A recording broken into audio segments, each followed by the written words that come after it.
ওই শেখ হাসিনার চিন্তা তাদের মাথা থেকে এখনো যাচ্ছে না যে নির্বাচন ছাড়া যদি ক্ষমতা ভোগ করা যায়, থাকা যায়, সুতরাং অসুবিধা কি? নির্বাচনে যাওয়াটা দরকার কি? জনগণের ইয়ের ম্যান্ডেটের তো প্রয়োজন নাই। ওরা নিজেরাই ম্যান্ডেট দিচ্ছে এখন বাংলাদেশ কেমন হওয়া দরকার, কেমনে চলা দরকার, তাদের সুবিধা মতো এটা পরিবর্তন সেটা পরিবর্তন। তো তারা ভুলে যাচ্ছে যে দেশের জনগণ হচ্ছে মালিক। আপনি যদি কিছু থাকে আপনি নির্বাচনে অংশগ্রহণ করে তাদের কাছে নিয়ে যান, আপনি ম্যান্ডেট নিয়ে সংসদে এসে পাস করেন। সবারই তো চাওয়া থাকতে পারে, চাওয়া দেওয়ার মালিক তো বাংলাদেশের জনগণ। তো ওই অভ্যাসটার থেকে অনেকদিন দূরে সরে আছে, তো ওইটা মাথার মধ্যে এখনো কাজ করছে। শেখ হাসিনার যে মন মানসিকতা, এটা অনেকের মাথায় কাজ করতেছে যে আমরা যেভাবে চলবো ওইভাবেই দেশ চলবে, যে আমরা সুযোগ সুবিধা নেবো, আমরা চালাবো, আর আমাদের চাহিদা পূরণ করতে হবে, আর আমরা যেভাবে চাই ওইভাবেই পরিবর্তন হবে, এভাবে দেশ চলবে। আমাদের কার্যক্রম তো নির্বাচন থেকে চলছে ইতিমধ্যে। আমরা তো আমাদের নির্বাচনী যত কর্মকাণ্ড আমরা শুরু করে দিয়েছি, আর বাংলাদেশের মানুষ নির্বাচনের জন্য প্রস্তুত হয়ে আছে, তার ভোটাধিকার প্রয়োগ করার জন্য তৈরি হয়ে আছে।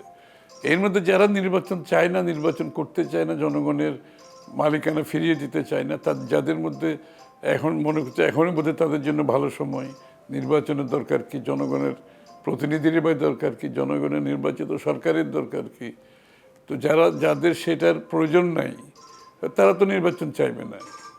যারা নির্বাচন ব্যতীত জনগণের ম্যান্ডেট ছাড়া ক্ষমতা ভোগ করছে, ভালোভাবে আছে, তো তারা নির্বাচন চাইবে কেন? এখানে বাধা হওয়ার কোনো সুযোগ নেই। বাংলাদেশের জনগণ কোনো বাধা মানবে না। তারা তাদের মালিকানা ফিরে পেতে চায়, তাদের ভোটাধিকারের মাধ্যমে তাদের প্রতিনিধি নির্বাচন করতে চায়, তাদের সরকার গঠন করতে চায়, যারা তাদের কাছে দায়বদ্ধ থাকবে, জবাবদিহি থাকবে। এটা পরিষ্কার। এটা এবং গণতান্ত্রিক বাস্তবতা হচ্ছে বাংলাদেশের আগামী দিনের গণতন্ত্রকে প্রতিষ্ঠা করার জন্য আমরা যুদ্ধ করেছি 16-17 বছর ধরে। সুতরাং সেটাই আমাদেরকে প্রথমে করতে হবে।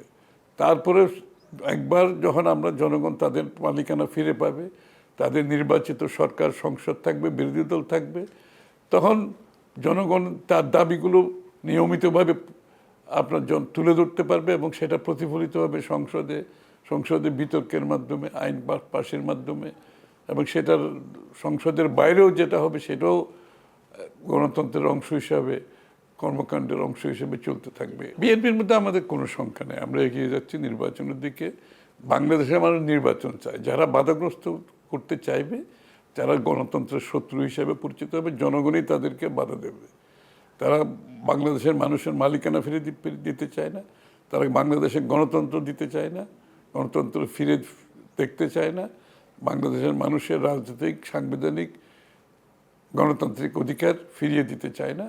তারা চিহ্নিত হবে এবং তারা রাজনীতি থেকে ঝটকে পড়বে। তাদের আগামী দিনের রাজনৈতিক অঙ্গনে জনগণের সম্মুখীন হতে খুবই কঠিন হবে। যারা জনগণের সম্মুখীন এখন হতে পারছে না নির্বাচনের মাধ্যমে, আপনি কীভাবে আশা করবেন যে তারা আগামী দিনে জনগণের সম্মুখীন হতে পারবে?